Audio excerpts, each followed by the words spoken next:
The girl hadn't spoken a word in 3 years, not since that night the fire took everything: her father, her home, her voice.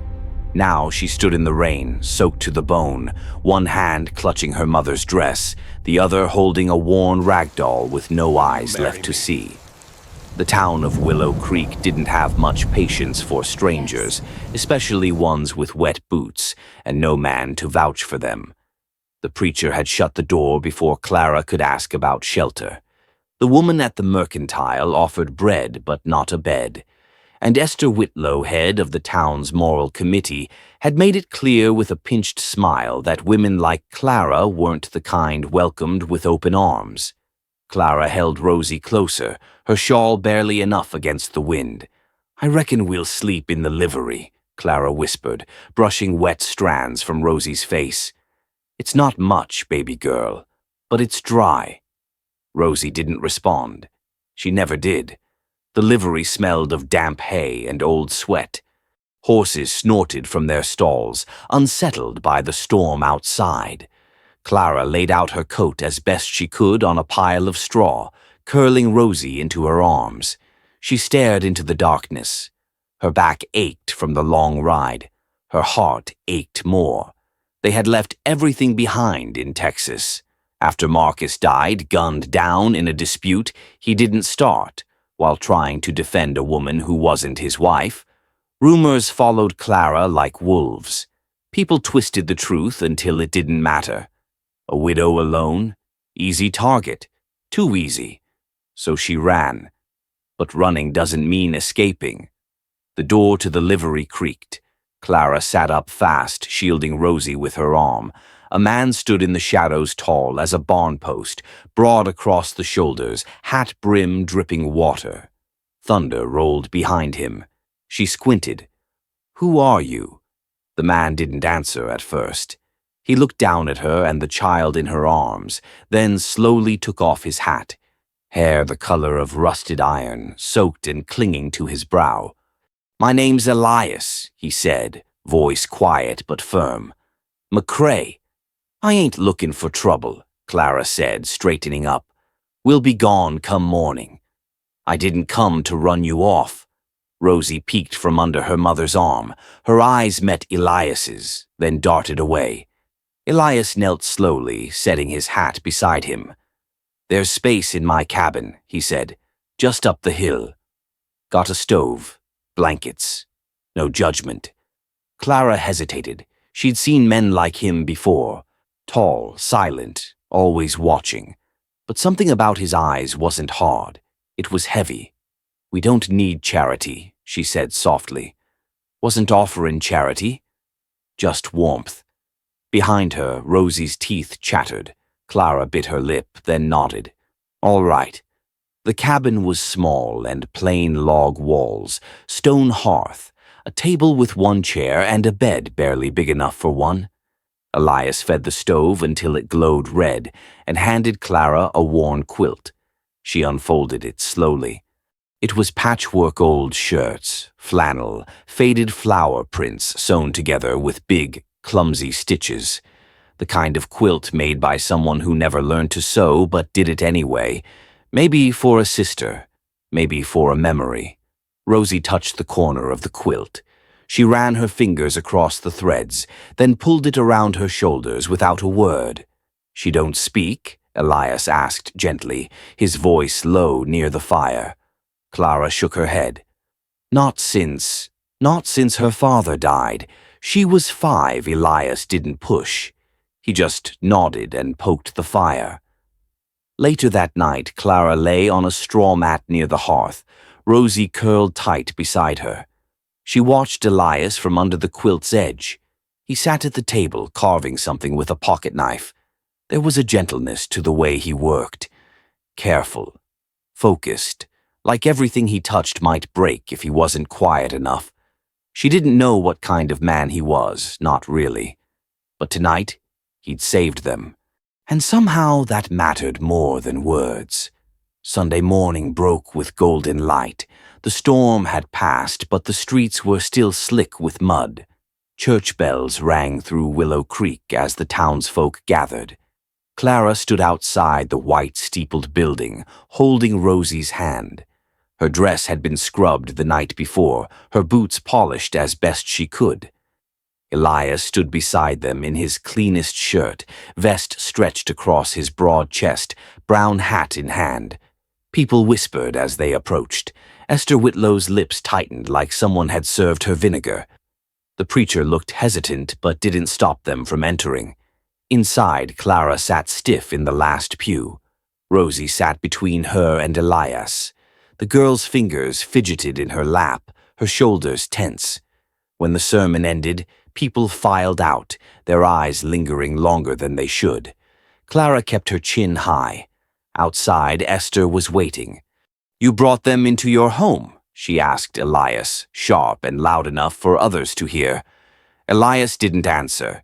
He simply placed himself a little closer to Clara and Rosie. Esther sneered. "That woman's past is no secret, Mr. McCrae. A drifter. Husband died in scandal. A child that doesn't even speak." Rosie's hand clenched around the fabric of her skirt. Clara stepped forward. "We came for peace." That's all. Esther looked at Rosie, voice cold. "She's broken. Best put her in care where someone can fix her." That was when it happened. Rosie stepped out from behind her mother. She looked up at Elias, really looked at him, and for the first time in 3 years, her voice broke through the silence like sunlight through storm clouds. "He's the one who saved me." The crowd fell dead quiet. Esther's mouth parted, dumbfounded. The preacher blinked. Clara gasped, covering her mouth. Elias stared at Rosie as if he'd heard thunder again. Rosie didn't look away. She held Elias's gaze, eyes wet but sure. "I remember his voice," she said, "from the barn." He said, "No judgment." And with that, she took his hand. People watched, uncertain, unmoving. But Clara knew. Something had shifted, something real, and it had begun with a simple truth, spoken for the first time in years. A truth that no whispering town, no moral committee, and no storm could ever undo. Rosie had found her voice, and she had given it to him. The town of Willow Creek had long learned to live with silence. It clung to its dirt roads and stiff Sunday smiles like dust to boots. But now, with the widow's daughter speaking and Elias McCrae standing beside her like a granite mountain, the silence had cracked. Elias didn't return to the cabin right away. After church, he helped Clara and Rosie settle in, then saddled up and rode north along the ridge line. He needed space-wide, open, breathing space, and the noise in his chest wasn't something firewood or supper could fix. He rode past the old pine where he'd buried the tin box years ago, but he didn't stop. Instead, he went on to the fence line of the Donnelly Ranch and offered to mend the broken gate where the cattle kept slipping loose. No charge, no words. Just strong hands, a hammer, and the way he disappeared back into his work like a man hoping sweat could drown memory. The scars on his back ached that night. They always did when it rained, the largest one cut across his shoulder like a lightning bolt. Others scattered like a map, each one a place he'd rather forget. Some came from the war. Most came after. His stepfather's belt left marks that never healed right, and the day his baby sister, Hattie, didn't come down for breakfast. That wound never closed. Elias kept a photograph of her folded in his Bible, smudged from time, braids crooked, smile shy. 8 years old, same as Rosie now. He hadn't spoken Hattie's name aloud in over a decade. Clara began working weekday mornings at Nell's Diner, the only place in town where the pie didn't taste like guilt and the coffee never stopped flowing. The apron hung loose on her frame, but she tied it tight like armor. Nell was kind, even if her eyebrows rarely moved. She let Clara start with dishes, then moved her to the counter once folks stopped whispering. Esther Whitlow, however, didn't stop. Clara had only just set down a plate of ham and eggs when the older woman fixed her with a look that could sour milk. "Funny, isn't it?" Esther said, loud enough for nearby patrons to hear, how quickly a woman with no husband finds work, and in a respectable place, no less. Clara didn't flinch. Just doing what I can to feed my daughter. Esther stirred her tea. There are proper ways, Mrs. Warren. Employment, church, marriage, not shacking up in a stranger's cabin and bringing your troubles to our doorstep. Nell's hand landed on the counter with just enough force to make her point. You want your toast burnt, Esther, or just your reputation? Esther sniffed and turned back to her tea. Clara blinked back tears. She hated feeling grateful for scraps of kindness. But kindness like that? It mattered. Rosie stayed close to the cabin those days, too wary of the children who stared, too quiet for the classroom. But in Elias's presence, something began to bloom. When Clara left for work, Rosie would help Elias carry feed buckets, brush the old mule named Sadie, or sort through bent nails in his tool shed. She never spoke, but she watched him. Every move. Elias never forced words from her. He just spoke like she was listening and, more importantly, like she mattered. You see this knot here, he told her one morning, pointing to a warped post on the fence. Storms did that. Bent the wood, made it ugly. But it still holds the line. Rosie traced her fingers along the grain, then nodded once. Sometimes she would leave wildflowers near his workbench. Elias pretended not to notice, but he started placing them in a tin cup on the windowsill. One afternoon, as the sky dimmed and the stove popped with heat, Elias opened a small wooden drawer and pulled out something wrapped in an old cloth. He sat beside Rosie, holding it in his palm. I want you to have this, he said.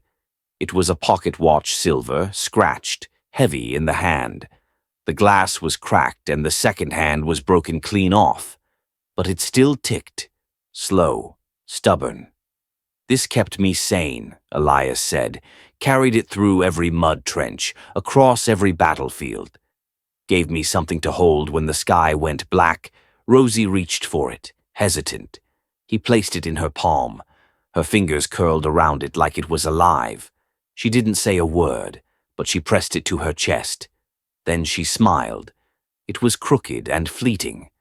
But Elias saw it, and it hit him harder than any bullet he'd ever dodged. That evening, when Clara returned home, she found Rosie drawing by the fire.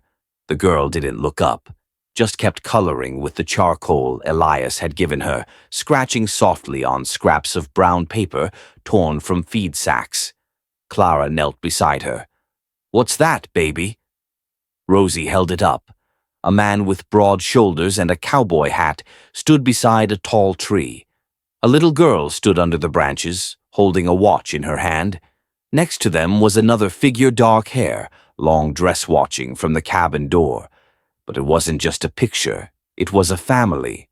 Clara's breath caught. That's your daddy, she whispered, pointing to the smaller figure in uniform. Rosie shook her head. Clara looked closer. The man in the picture wasn't Marcus, it was Elias. And standing beside him, drawn in delicate strokes, was Rosie, smiling. She looked up at her mother then, eyes clearer than they'd been in years. He's not my father, she said, voice quiet. But I feel safe when he's here. The fire cracked, and for the first time Clara didn't know whether to be afraid or hopeful, because something had shifted in Rosie. And maybe in her, too.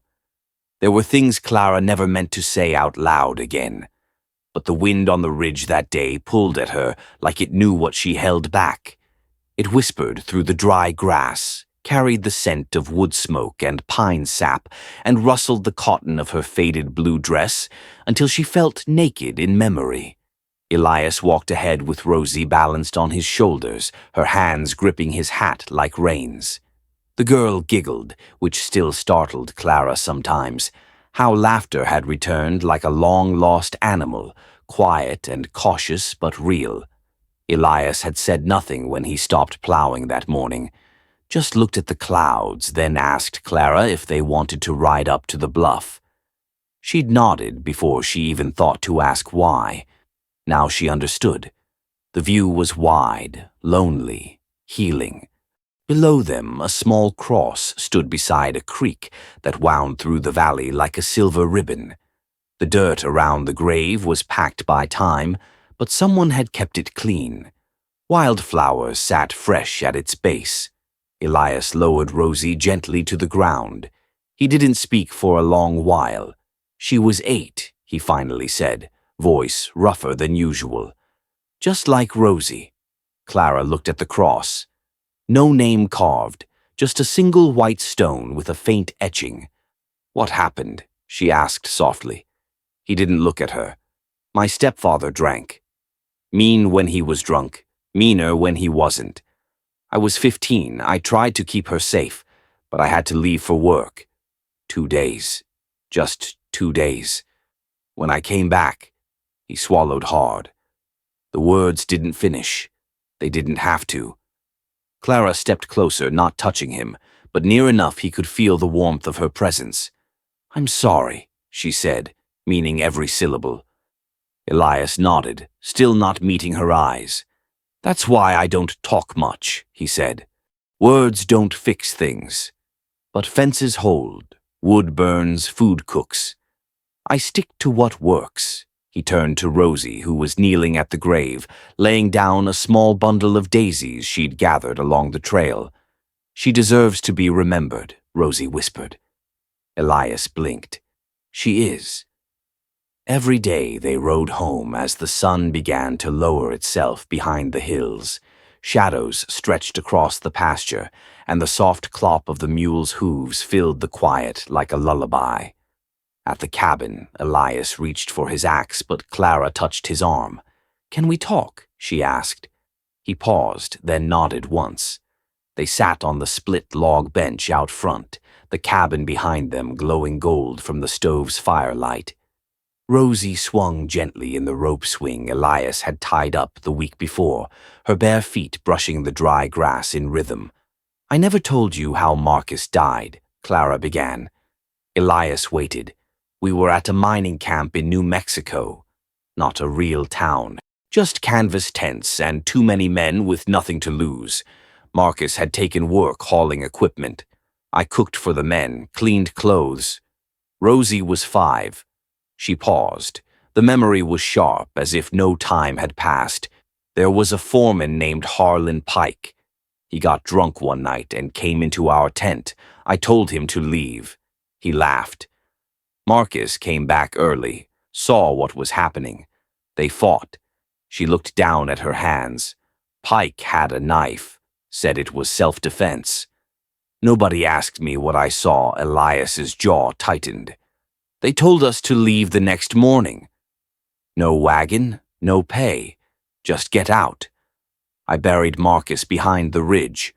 Rosie hasn't spoken since Elias didn't speak for a long while. When he did, it was simple. They should have buried that man beside your husband. Clara almost smiled. That's the first time someone believed me without needing proof. I know what liars sound like, Elias said. And you ain't one. That night, Clara stood in the doorway watching Rosie swing beneath the moonlight. She's changed, Clara whispered. Elias stood beside her, arms crossed. She's healing, he said. She follows you, Clara added, trusts you. I don't know why, Elias said, honest. I don't know what I'm doing half the time. Clara turned to him. You're doing enough. The silence between them wasn't awkward. It was full. Elias broke it after a moment. She reminds me of Hattie. But not because she's broken, because she's brave. Clara reached for the frame of the door, steadying herself. I never thought I'd feel safe again, she whispered. You are, Elias said, as long as I've got breath. The next morning, Clara found Rosie on the floor beside the hearth, drawing again. She had a stick of charcoal in one hand and the broken pocket watch in the other. Her paper was the back of a grain sack, but the lines were careful and thoughtful. Clara knelt down. Can I see? She asked. Rosie hesitated, then turned it around. This time there were 3 figures. One was Marcus, drawn from memory, tall, square-jawed, his mining clothes neat and clean in a way they never were. Next to him stood Elias, broader, a little softer around the edges, hat low over his eyes. In between them stood Rosie, holding both their hands. The wind picked up outside, and with it came hoofbeats. Clara looked out the window. A man on horseback approached slowly, saddle dusty, coat worn from long travel. He dismounted with care and tied his reins to the fence. He looked up toward the cabin, then took off his hat. Clara stepped outside. The man nodded. "I'm looking for a girl named Rosie Warren," he said. "She's my brother's child. Name's Franklin Grady." "I'm her uncle." Clara's stomach dropped. Inside the cabin, Rosie clutched the pocket watch tighter. Franklin Grady smelled like whiskey and old sweat, even from the porch. Clara didn't need to see the way he smirked or shifted his weight, like he owned the land he stood on. The second she met his eyes, her blood ran cold. "I don't care who you say you are," she said through the screen door. "Rosie doesn't know you, and she sure as hell doesn't need to." "I'm her kin," Franklin said, holding his hat against his chest, as if that somehow gave his words dignity. "Half-brother to Marcus. Same mother. That makes Rosie blood. She's not going anywhere with you." He leaned against the railing, jaw working like he was chewing something he didn't like. "I heard Marcus died sudden," he said. "He always did run his mouth. Shame about that girl of his. Must be hard raising a child on your own. Real hard. Especially out here with nothing to your name." Clara stepped outside, her arms trembling despite her spine staying straight. "You're not taking her," she said. Franklin didn't answer. He just smiled, slow and knowing. Then he said something that made the hair on her arms stand up. "You remember the camp, don't you? Where you screamed so loud the whole canyon heard you. That guard, the one you got fired. What was his name again?" Clara's breath caught. Franklin's eyes narrowed. "Oh, right. That was me." The door opened behind her. Elias stepped out slowly, towering.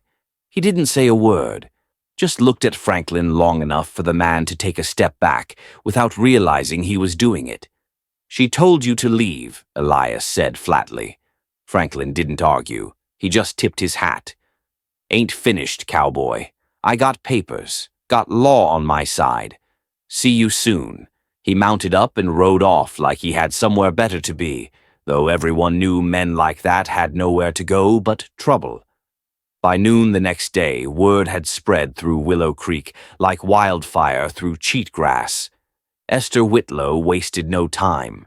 She stood on the steps of the church that Sunday, arms crossed, voice loud. "There's law in this town," she called. "And that woman, Clara Warren, is living in sin with a man who is not her husband and claiming rights she does not have." "She's a mother," someone called back. "She's a disgrace," Esther countered. "A woman without a husband is not fit to raise a child. And now that child's rightful kin has come to claim her, we have a duty to honor it." At the back of the crowd, Elias stood beside Clara. Rosie held his hand tightly, her other arm wrapped around the worn pocket watch. "Do we have to go?" Rosie whispered. "No," Elias said. "Not yet," Clara corrected softly, eyes never leaving Esther. That evening, Elias rode into town and found a man named Hartley Baines, a former railroad lawyer turned part-time justice clerk. He was halfway through a bottle and didn't look like much, but he listened. Elias laid a small stack of dollars on the table. "I need you to stop a man from taking a child who doesn't belong to him." Baines eyed the money. "I don't do custody. I do deeds and land disputes." "This is more important," Elias said. "Can you file a temporary injunction?" Baines sighed. "Maybe. I'll need records, Proof she's not his ward, witnesses, letters, something. Give me 1 week. Baines leaned back, squinting. You think 7 days is enough to fight the kind of man who rides in with documents and the town's moral matron behind him? No, Elias said, but I'm not asking for forever. Just a fair shot. Back at the cabin, Clara sat on the porch, her hands working an old piece of cloth into something resembling a shirt. Her needle shook. Elias dismounted quietly. He'll come back, she said without looking up. He will, Elias answered. I thought when Marcus died, the worst was behind me. But the worst keeps changing shape, Elias sat beside her. I used to believe scars faded. They don't. They just stop bleeding. Clara let the silence settle before speaking again. Rosie heard me crying last night. First time since Marcus died. She didn't say anything. Just came and held my face in her hands, like she was the mother. She's tougher than both of us, Elias said. She shouldn't have to be. Elias nodded, then stood. I'll be back before sunrise. I'm heading to the old church out near Dry Creek. There's a woman there named Miss Alden. She remembers you from New Mexico. If I can get her statement, it'll help. Clara grabbed his arm before he walked away.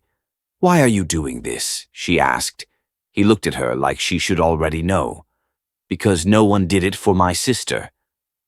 The next few days blurred. Nell, the baker, gave Clara extra hours and free bread, ignoring the glares from certain customers. Old Mr. Jacobs, who ran the feed store, started sitting on the porch of the cabin in the evenings with his shotgun, just in case. But the church was quiet and cold. No support came from the pulpit. Just silence. Esther had done her work well. The town was split clean down the middle. On the 6th night, with Elias still not back, Clara stayed up late mending Rosie's coat. She didn't hear the small footsteps at first. Rosie stood near the door, barely outlined by the dying firelight. Her eyes were dry, too dry. What is it, baby? Rosie hesitated. I heard you and Mr. Elias talking. About courts, about someone taking me. Clara rose quickly, heart racing. Rosie, I don't want to be taken, Rosie whispered. But if they do, I want to be ready. Clara saw then what was clutched in her daughter's arms, a small bundle of clothes neatly folded. Her favorite dress, the rag doll with no eyes, the broken watch. She had packed to leave, in silence, in fear. Her little girl had prepared to be taken away like it was something she had to accept, and Clara's knees buckled under the weight of it. The hills outside Dry Creek were bone white in the morning light, and the old church stood crooked against the sky like a weary man refusing to fall. Elias dismounted in silence, tethered his horse beneath the withered oak, and walked up the creaking steps, the weight of more than saddlebags on his shoulders. He hadn't set foot in a church in over a decade. Inside, dust hung in shafts through broken windows. Pews sat empty, crooked. A crow watched him from the rafters. But Elias didn't come for faith. He came for proof. Elias McCrae, a voice rasped from the back. He turned. Miss Alden, once Sister Alden of the mining camp mission, stood thinner than memory, but no less sharp in the eyes. Well, she said, folding her arms, didn't expect to see you again. I need a favor. You didn't ride 3 days for small talk. Sit down. He did. Wood groaned under his weight. I need a statement, he said. Something official. To help Clara. Her expression didn't soften. You believe her? I do. Miss Alden took her time, then crossed to the back room and returned with a worn ledger. She worked under me in the kitchens, she said. Never missed a shift. Raised that girl of hers with more grace than most wives I knew. And when that bastard tried what he tried, Clara didn't run. She fought. She handed him a folded page from the ledger, torn out by careful hands. Here, she said, That's my name. Witness to her character, mother to mother, Elias nodded. She's not just a mother, he said, standing. She's the only reason that girl's still whole.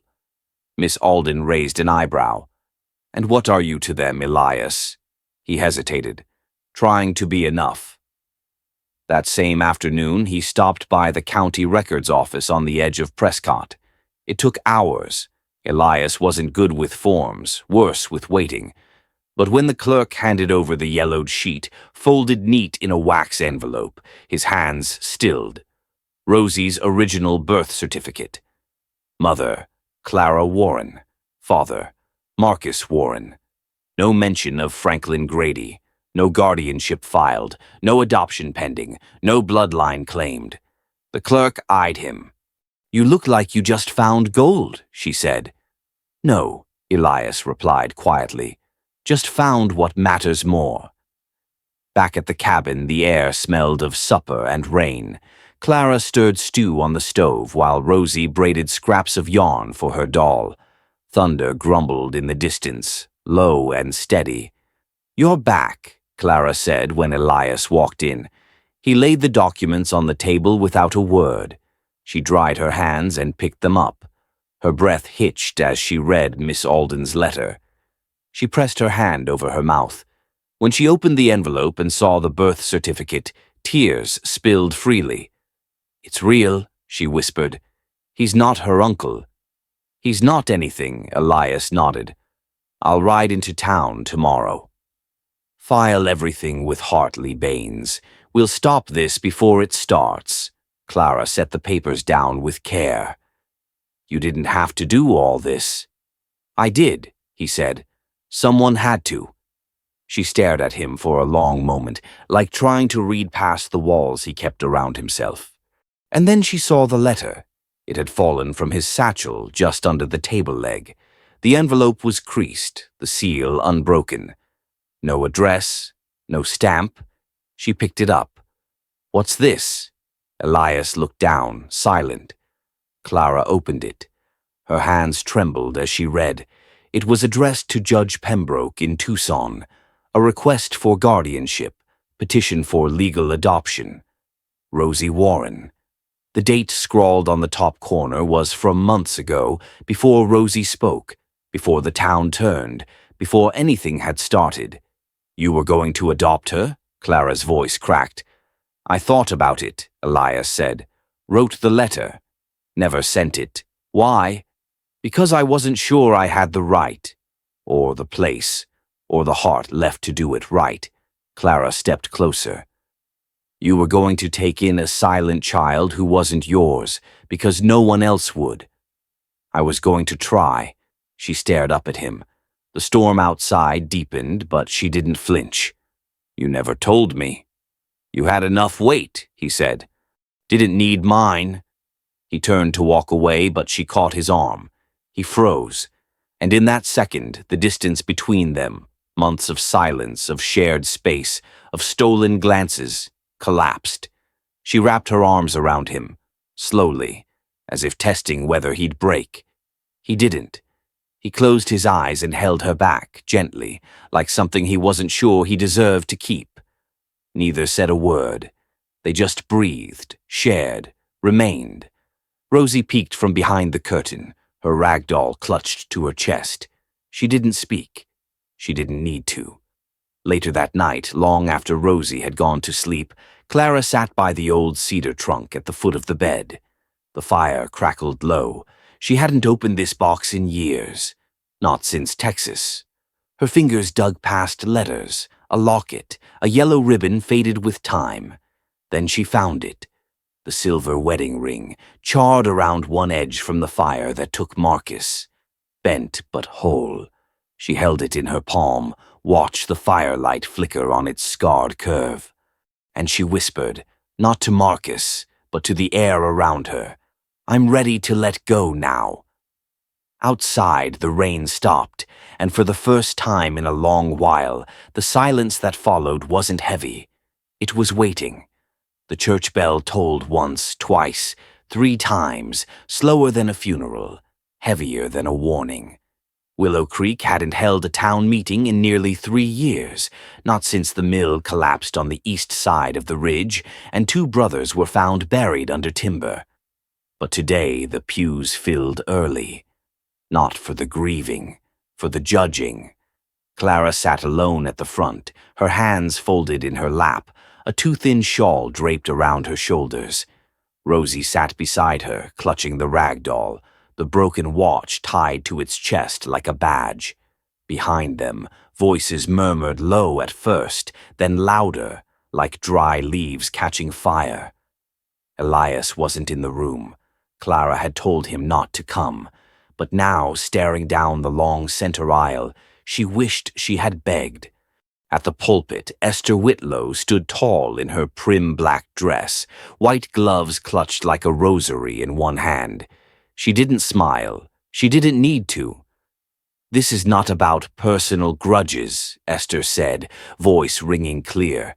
"It is about what is best for the child." Some in the crowd nodded. Others shifted uncomfortably. "We have a woman here," Esther continued, "without husband, without land, without means. And yet she keeps a child under her care, illegally, I might add, and resides in the home of a man she is not married to." Gasps rippled. Clara didn't move. Esther's lips thinned. "There is a man who has come forward claiming blood relation to the child. Franklin Grady. Perhaps not ideal, but family. And law favors blood." A voice rose from the pews. "That man smells like rotten fear," said Mrs. Langtry, owner of the bakery. "I wouldn't trust him with my broom." A few chuckles sparked, then quieted. Another voice, softer. "Clara saved my son's life once. Pulled him from the river. Didn't even wait to be thanked." Esther's jaw twitched. "This is not a popularity contest." Then came a third voice. "I know Elias McCrae," said a younger woman near the back. "My husband beat me bloody for years. Elias gave me a ride to Flagstaff in the middle of a blizzard. Never asked for a thing in return."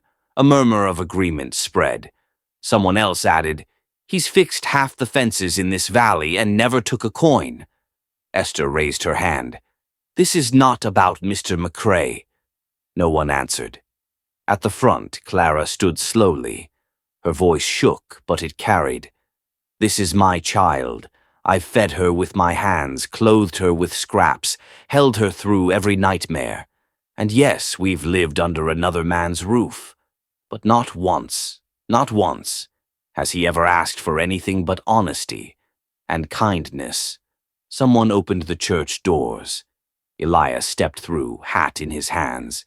He didn't speak as he walked down the aisle, boots heavy on wood. He stopped beside Clara and turned to face the room. "She didn't want me to come," he said. "Didn't want me to speak for her. But there are things that need saying." He glanced down at Rosie, then back up. "My sister was 8 when she died. No one listened when she cried out. I was 15, thought I could protect her, and I failed. The room went still. I swore if I ever saw that kind of danger again, I wouldn't look away." He turned to Esther. "You call this meeting lawful, moral, right? But you'd hand that child over to a man who has no claim but his lies." He turned back to the crowd. "I'm not perfect, but I know pain. I know silence. And I know that when a child speaks after 3 years of naught, it means something." Rosie stood up beside him. Her small voice reached the back wall. "I want to stay with Mama." And Mr. Elias Esther started to object, but the side doors creaked open. Hartley Baines walked in, briefcase in hand, boots muddy from the road.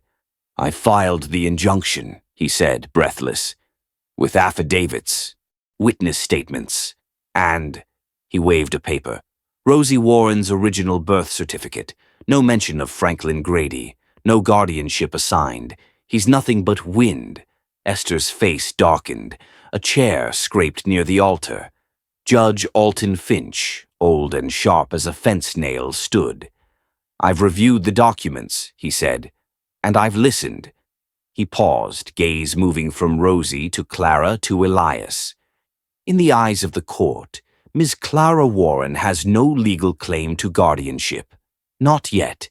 And without marriage or substantial assets, the law does not recognize her as capable of sole custody. Clara's breath caught. Rosie squeezed her hand. So unless something changes, Judge Finch continued, she cannot keep the child. Clara felt the world tilt beneath her. Elias turned toward the judge, jaw clenched, but it was Rosie who broke the silence, voice quivering. Please, she whispered, don't take me. Outside, the wind howled against the walls like it too had something to lose. The sky opened up just before sundown. It wasn't a gentle spring rain. It came sudden and hard, slapping the porch boards and running like spilled milk off the roof. Thunder rolled low across the hills, the kind of storm that turned creeks into rivers and washed out roads in a single night. Elias stood in the doorway, dripping wet, holding a box in his hands. Inside the cabin, Clara sat silent at the kitchen table, fingers clenched around the edge of a chipped ceramic cup she hadn't touched in an hour. Rosie had gone to bed early, quiet and still, her rag doll tucked under one arm.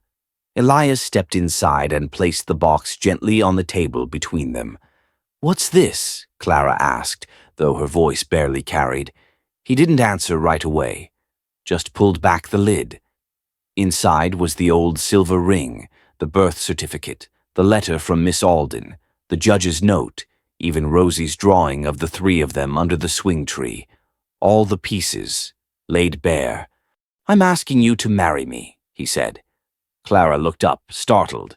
Elias kept going, steady as a man building a fence. The judge made it clear. No marriage, no child, but I ain't asking just for the law. Her hands shook. Elias, I love her. That girl, I'd die for her. And I care about you more than I ever thought I'd care about anyone again. But I know what this looks like. I know what it might feel like. So if you say no, if you need time, I'll stand by you anyway. Clara stared at him, blinking through the emotion that rose in waves. I don't want to marry you because I'm afraid, she whispered. I want to marry you because I love you. I don't know if I've got enough left in me to do it right. Elias sat across from her, voice quiet. You've been loving her right this whole time. That's more than most ever do. She reached across the table and took his hand. I need a little time, she said. Not forever. Just a little. He nodded, holding her gaze with quiet understanding. They didn't notice at first that Rosie's bed was empty. The note was found by the windowsill, folded in two and written in soft, uneven pencil lines. Don't marry because of me, it said. I want you to be happy. I'll find my way, Clara read it once, then again, her breath shallow. She's gone, she whispered, barely able to speak. Elias didn't waste a second. He grabbed his coat and rifle, saddlebag already half-packed from habit. Clara followed, lantern in hand, calling Rosie's name into the dark. They searched the barn first, then the church, then the bakery where she sometimes slipped in to visit Mrs. Langtry. Each place was empty. Rain came down harder. Then Elias remembered. The old feed barn near the abandoned paddock, half a mile east, where Rosie had once asked him about the swallows nesting in the rafters. He rode hard, coat soaked through, mud flying high behind his boots. The feed barn sagged against the hillside like it wanted to collapse, but hadn't yet gotten permission. He dismounted, storm lamp cutting shadows across the open doorway. Inside, under the far wall, curled up beneath a pile of burlap sacks, Rosie shivered. Her dress was soaked. Her shoes were gone. The watch was still clutched in her hand. Elias fell to his knees, pulling her into his arms. Rosie, he breathed, pressing her against his chest. You scared the hell out of me. She didn't speak at first. Her body was ice, her lips blue. I thought "If you married her for me, you'd regret it," she whispered. Elias held her tighter. "Sweetheart," he said, his voice rough, "I'd marry your mama 100 times if it meant I got to keep you both. But I'd do it even if it meant losing everything else. You hear me?" She nodded, tears sliding down her cheeks, mixing with the rain. "I'm sorry," she whispered. "I'm not," he said, "because you just showed me what kind of heart you've got. And it's the bravest one I've ever known." He wrapped her in his coat and carried her to the horse, holding her like the most precious thing in the world. By the time they returned to the cabin, the storm had begun to quiet. Clara met them at the door, eyes wide, hair soaked. When she saw Rosie, she nearly collapsed from relief. Elias placed the girl gently into her arms. Clara kissed her forehead again and again, whispering words only a mother would know how to say. Later that night, after Rosie was warm and dry and fast asleep in her bed, Clara found Elias sitting by the fire, staring into the flame like it had answers he couldn't find. She sat beside him, silent. Then she opened her hand. In her palm sat the silver wedding ring, warped and worn and still whole. "I think I'm ready now," she said, voice steady. Elias didn't look away from the fire. "I didn't think you'd be," he said. "Not yet." Clara leaned against his shoulder. "I wasn't," she whispered. "But then I realized something. I don't want to be brave alone anymore." Outside, thunder rumbled one last time in the distance, softer now. Inside, a promise formed between them, and neither of them noticed the figure on horseback watching from the tree line. Franklin Grady was back, and this time he wasn't alone. The stream behind Elias's cabin ran clearer than usual that morning, fed by a week of mountain rain and the slow melt from snow farther up the ridge. Spring had taken hold of Willow Creek, and with it came wildflowers that bloomed like they were late to something beautiful.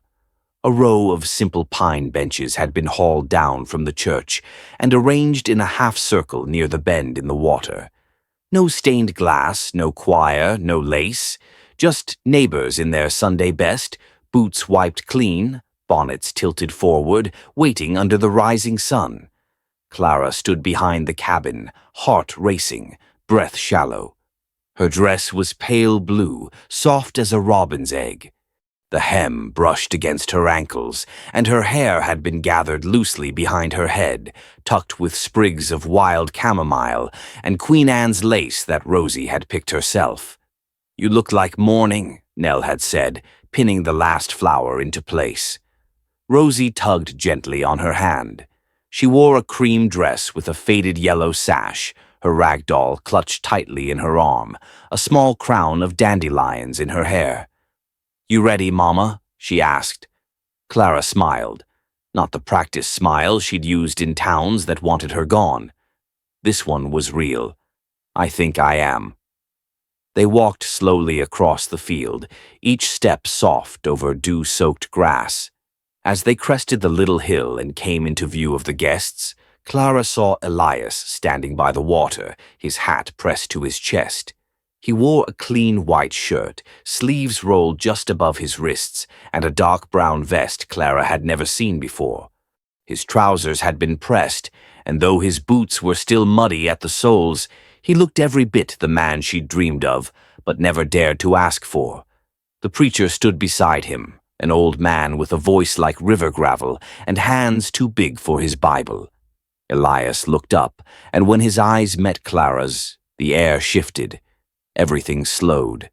The town fell silent as if it knew it was watching something it wasn't meant to interrupt. Clara reached the clearing and took her place beside him. Rosie stood between them, eyes wide, fingers trembling. The preacher began. He spoke of foundations, of storms weathered, of roots that went deep and couldn't be pulled. He spoke plain, not flowery. It suited them. "Marriage ain't about perfection," he said. "It's about choosing each other again and again, especially when the choosing's hard." Elias didn't take his eyes off Clara. When it came time for the vows, he pulled a folded scrap of paper from his vest pocket, though his hands shook enough that he nearly dropped it. "I never thought I'd find home again," he began, voice low.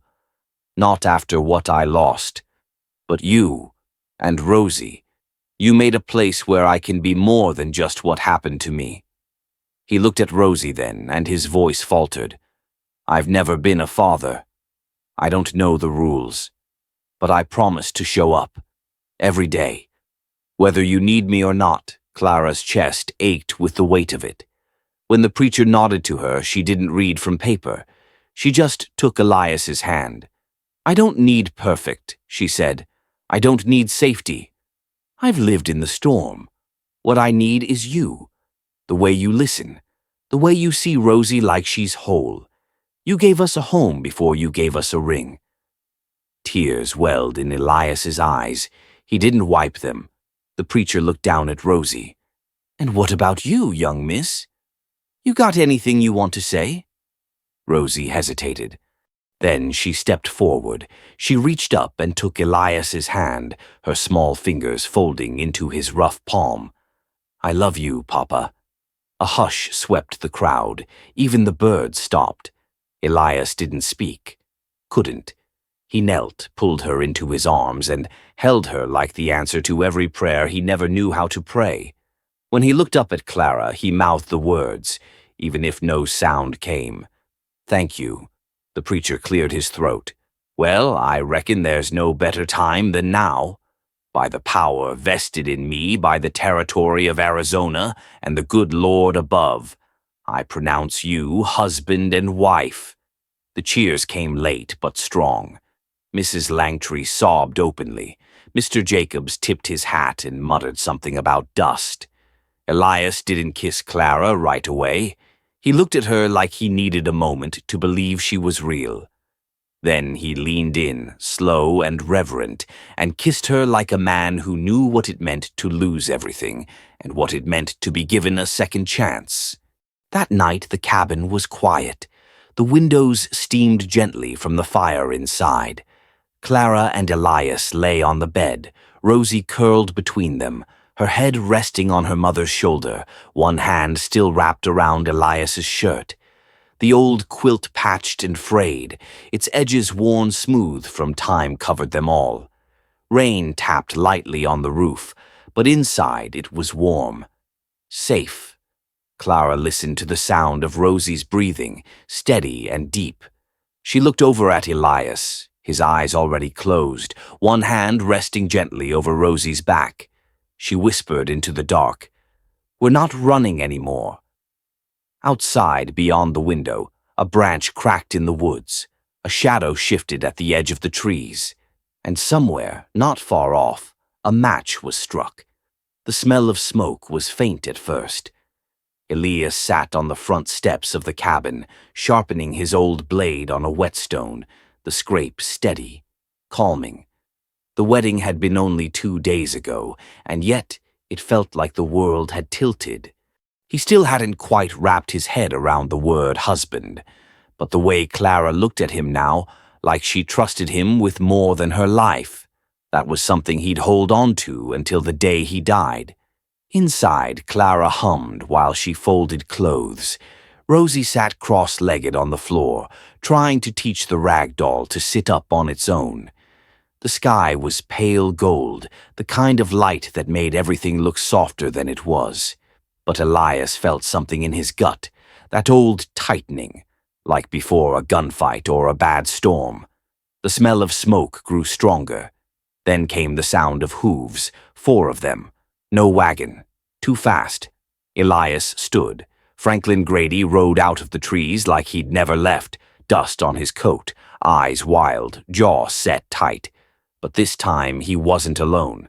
Beside him rode a stranger, thinner, younger, mean around the eyes. A long rifle strapped to his back and a pistol resting loose in his hand. Elias reached for his own gun but cursed softly. He'd left it inside on the kitchen table. Grady stopped 20 feet from the porch, sliding off his horse with slow, deliberate calm. "I told you I'd be back," he said. You're trespassing, Elias answered. Grady smiled. This time I've got a witness. A man who'll swear he heard Clara admit Rosie wasn't hers, that she found her after the fire and raised her like some stray pup. Elias stepped off the porch. She's not yours, Grady, and the law already said she's not your blood. Grady shrugged. The law changes. People lie. Judges die.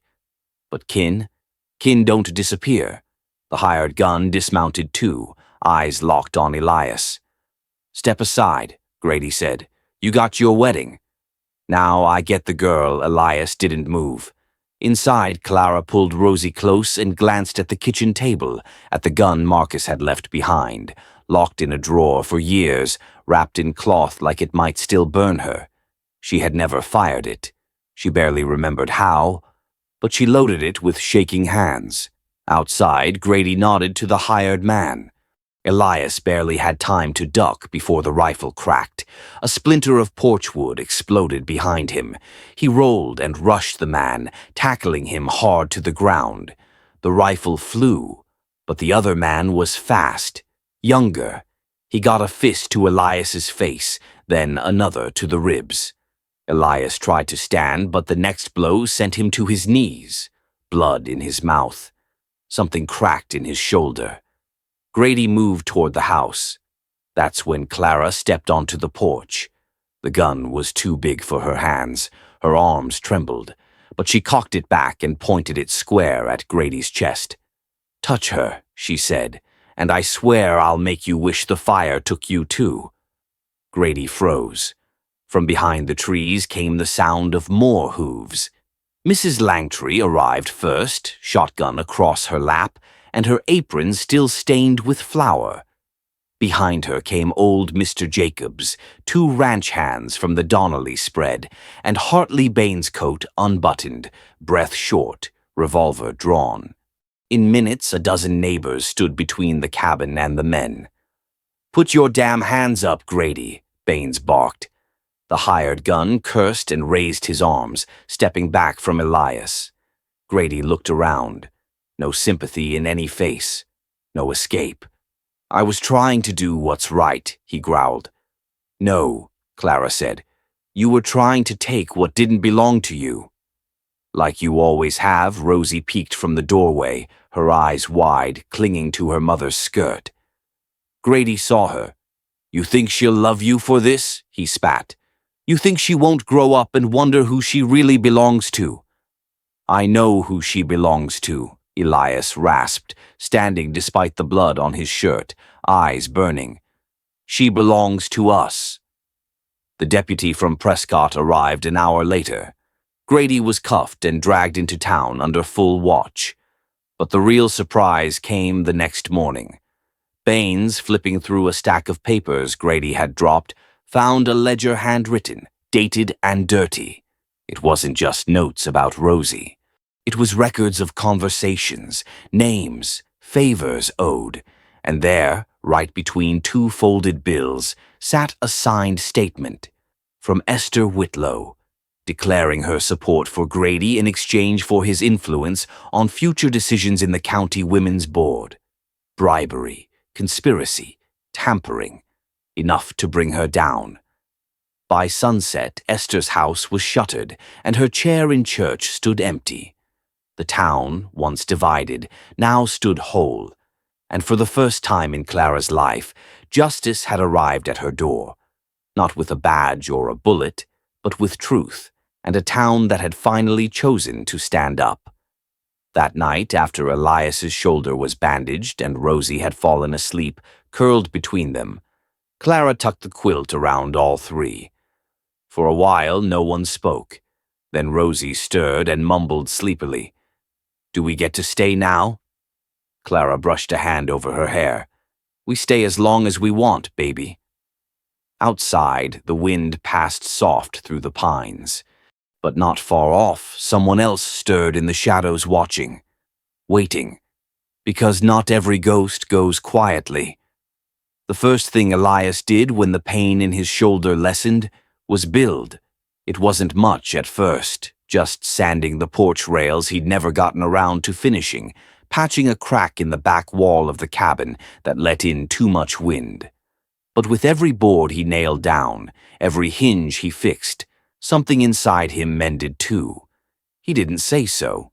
He never did. But Clara saw it in the way his shoulders carried less weight, the way he smiled more without noticing, the way he reached for Rosie like it was second nature, not a careful thing. Rosie spoke every day now, not in great torrents, but full sentences, questions, stories, and sometimes Clara's favorite singing, off-key, loud, without shame. She sang to the chickens, to the dishes, to the stars through the window at night. Elias built her a little saddle seat that fit behind his own on the old mule. It had handles for her hands, cushions stitched from the scraps of Clara's wedding dress, and her name carved into the wood. Rosie beamed when she first saw it, then hugged him so hard he nearly fell over. They rode into town the next morning, side by side, the sun warm on their backs and a chorus of crickets cheering them on from the fields. The town had changed too. Where once there were whispers and walls, now there were nods and waves. The bakery added a new sign out front, fresh bread and new beginnings. And just beside the register, framed in a simple wooden square, hung a photograph. Clara in her blue wedding dress, Elias, hat in hand, smiling crooked, and Rosie perched between them, eyes wide and bright, clutching that rag doll like it was made of gold. Customers often paused in front of it. Some smiled, some wiped tears, but most just stood still, as if drawn in by something bigger than the picture itself. Miss Langtry, always blunt, called it a miracle. Mr. Jacobs just called it proof. By the end of summer, the cabin had grown.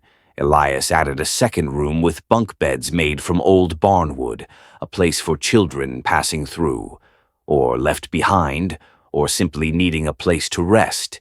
They didn't call it an orphanage. That word was too cold. They called it a stop on the trail, a soft landing, a real chance. Some kids stayed a night, some stayed forever. Clara taught them how to read, how to bake, how to listen. Elias taught them how to fix fences, ride straight, and never hit first but always stand up when it counted. And Rosie? She taught them how to speak. She told them the truth about silence, about fear, about how words sometimes hide like rabbits, but come back when it's safe. She taught them not to wait for permission to heal. One night, long after the lamps were out and the children were asleep, Elias sat on the porch, a cup of warm cider in his good hand. Clara stepped out, wrapped in a shawl, hair undone.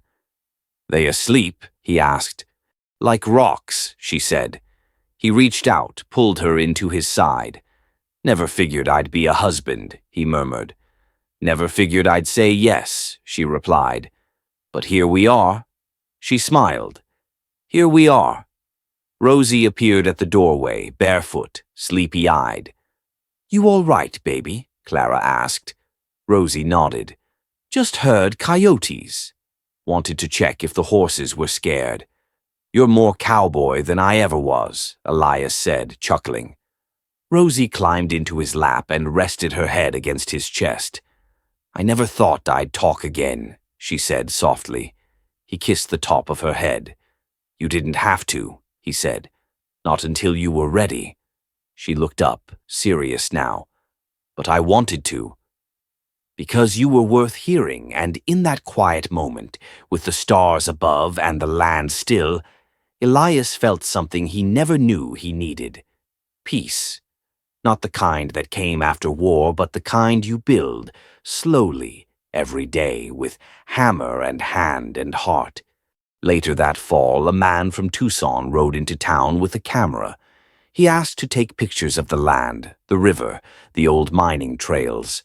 But when he saw the cabin and the children running free beneath the cottonwoods, he asked if he could take one more.